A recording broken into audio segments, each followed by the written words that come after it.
Ontem eu fiz uma coisa que eu me arrependi de não ter feito antes. Que eu assisti aquele Late Show do Danilo Gentili. Late Show é o quadro dentro do talk show do Danilo Gentili que ele entrevista crianças. E eu já tinha visto propaganda disso, já tinha visto vídeos lá no YouTube e passava reto. E ontem eu resolvi assistir um e assisti muitos na sequência.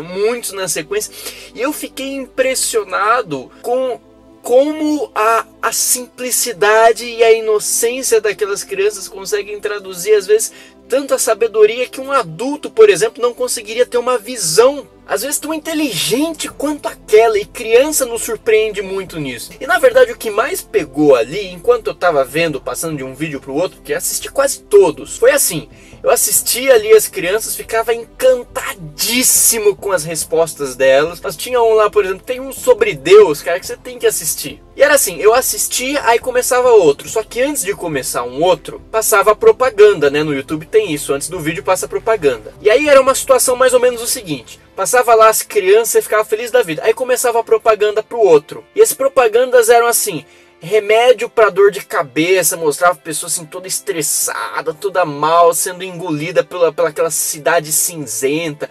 Aí vinha outro vídeo, aí próximo comercial era remédio para dor nas costas, a pessoa tudo quebrada. Aí depois o próximo comercial era uns caras tudo carrancudo falando de sei lá o que. Aí eu parei uma hora e falei, cara, tem alguma coisa errada. Começou a me chamar a atenção o contraste entre aquelas crianças todas alegres, espontâneas, com potencial criativo assim de dar inveja, e aqueles adultos tudo estressado, doente, torto, carrancudo das propagandas. E falei, cara, entre essas crianças, com essa espontaneidade, essa alegria, essa criatividade, essa vida que pulsa nelas, e esses adultos estranhos, cinzas, carrancudos, doentes, cara, alguma coisa no meio do percurso deu muito errado. Não é possível que um ser tão espontâneo e alegre daqueles pode se transformar num trem tão duro e de mal com a vida como esse. E assim, o contraste é ridículo. É gritante. E você tem a certeza de que alguma coisa deu muito errado no meio desse processo. Assim, muito errado no meio desse processo. A gente não cresceu, não teve uma formação que soube aproveitar, desenvolver e estimular todas as nossas capacidades. Principalmente aquelas relacionadas àquela alegria de viver, aquela espontaneidade, aquela empatia, aquela criatividade. É claro que ao longo desse percurso muitas coisas influenciam. Como pedagogo de formação, eu posso falar da parte da educação. E você não precisa fazer uma faculdade de pedagogia para ver que as escolas, ou pelo menos a maioria das escolas que nós temos hoje, deixam muito a desejar no processo de formação dos seres humanos. Como pedagogo, eu posso falar algo mais para ti. Muito se fala de que tem que se melhorar a educação no Brasil. E claro, para ontem isso deve acontecer. No entanto, quando se fala disso, muitas pessoas imaginam que melhorar a educação é você ter sistemas educacionais mais eficientes para fazer o seu filho, a sua filha, decorarem melhor as regras de matemática, decorarem melhor as regras de português e no fim tirarem notas mais altas. Cara, isso é uma noção atrasadíssima de educação. Quando se fala em melhorar a educação, não é apenas melhorar a eficiência do processo de desenvolvimento e de instrução, não educação, de instrução intelectual. Mas a gente precisa, acima de tudo, falar do projeto de ser humano por trás da lógica das instituições educacionais. Porque alguém que é formado apenas para ser uma máquina de matemática, para decorar todos os nomes de biologia, as fórmulas de química, com certeza essa pessoa será uma ótima mão de obra. Será mais uma peça fazendo a engrenagem funcionar. Será ótimo para competir com os outros porque é acostumado a competir desde que está fazendo as provas no colégio. Mas agora, será que isso mobiliza e traz e desenvolve recursos suficientes para a gente formar um bom ser humano? Estamos esquecendo de formar seres humanos felizes, seres humanos integrais, que sim, vão saber mexer com fórmula de matemática, claro, isso tem a sua importância, mas seres humanos que vão aprender a lidar não só com o mundo externo, mas também com o mundo interno, vão saber administrar suas próprias emoções, vão saber ter respeito para com as demais pessoas, vão saber cuidar do meio ambiente, se importar de verdade.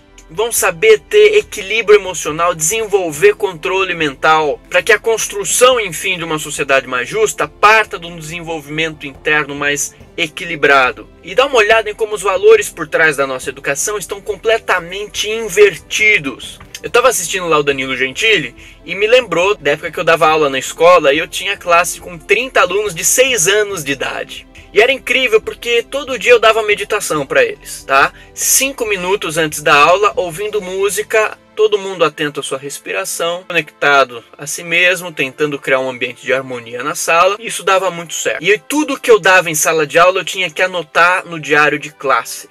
E eu anotava lá que dava 5 minutos de meditação. Mas no final do meu contrato, a coordenadora, que tinha uma gentil rixa com os meus métodos não ortodoxos, pegou o diário de classe, olhou e falou: Yuri, você vai ter que refazer todo o diário de classe, passar limpo e tirar que você dá meditação para as crianças.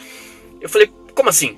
Tira que você dá meditação, porque isso pode pegar mal, sabe? Pode pegar mal. Alguém pode ler assim e pode pegar mal. Peraí, eu não entendi. Sim, pode pegar mal que você deixa as crianças em silêncio ouvindo música clássica. Peraí, você tá falando pra eu apagar que eu dei meditação. Isso pode pegar mal.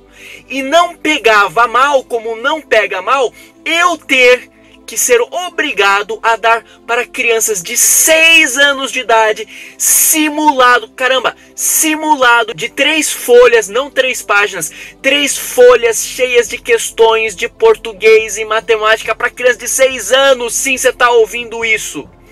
Com 6 anos de idade eu estava preocupado em tirar a massinha que estava grudada no meu cabelo. E hoje, sinônimo de excelência na educação é você obrigar crianças de 6 anos de idade a saber a resposta. Um simulado num provão, caiu um monte de coisa, inclusive, caía negócio de gráfico de setor. Eu falava: caraca, isso aqui tá muito errado.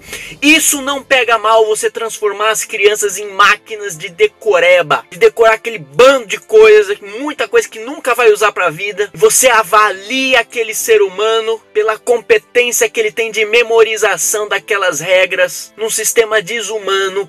Eu não podia nem jogar bola com as crianças no recreio. Eu queria ficar lá brincando com elas, me enturmar, sabe, passar algo de humanidade, de relação humana para aquelas crianças, e não podia porque a coordenadora reclamava. Tinha que ficar lá naquela sala dos professores, aquele bando de professor com cara azeda que não aguenta mais fazer o que faz há 30 anos. E algo que eu sempre falei: o problema das escolas não são as crianças, são os adultos. E vendo ontem o Danilo Gentili, eu falei: cara, não é pra menos. É claro que essas crianças, que essa criatividade, que essa alegria, que essa espontaneidade, que essa percepção de apreensão da vida, com respostas inteligentíssimas, saiam todos como robôs condicionados, depressivos, ansiosos, competitivos e briguentos, como esses das propagandas. E aí o que eu quero deixar aqui pra você é aquela máxima que você já deve ter ouvido, e espero que isso transforme pelo menos o seu dia de hoje enquanto você lembrar disso que eu tô te falando. Se conecte à sua criança, a criança que você foi, e ela ainda existe em algum lugar dentro de você. E é nossa missão velar por ela, que a sabedoria é a síntese do velho, da velha com a criança. O conhecimento, a experiência, a maturidade do velho, da velha, com a alegria, espontaneidade e pureza da criança. Então foca nessa sua criança, se pergunte aí, o que a criança que você foi estaria achando do adulto que hoje você é?